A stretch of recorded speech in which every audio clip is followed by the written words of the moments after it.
आर-बी-आयचा मोठा निर्णय, लवकरच येणार प्लास्टिकच्या नोटा.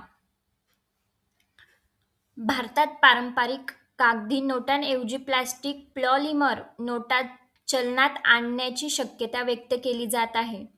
या प्रस्तावावर reserve bank of India RBI गंभीरपणे विचार करत असून अलीकडील बोर्ड बैठकीत याबाबत चर्चा झाल्याची माहिती समोर आली आहे.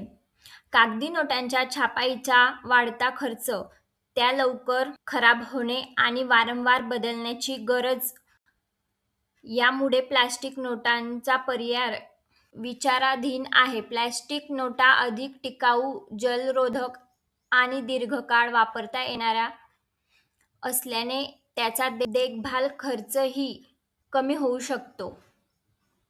तसेच या नोटा एटीएम मशीनमध्ये सुसंगत असतील अशी माहिती देण्यात आली आहे. यासाठी आर-बी-आय कडून लवकरच पायलट प्रोजेक्ट सुरू होण्याची शक्यता असून त्यानंतर त्याची यशस्वी चाचणीनुसार पुढील निर्णय घेतला जाऊ शकतो. मात्र देशभरात प्लास्टिकच्या नोटा सुरू करण्याबाबत आर-बी-आय कडून कोणतीही अधिकृत घोषणा करण्यात आलेली नाही.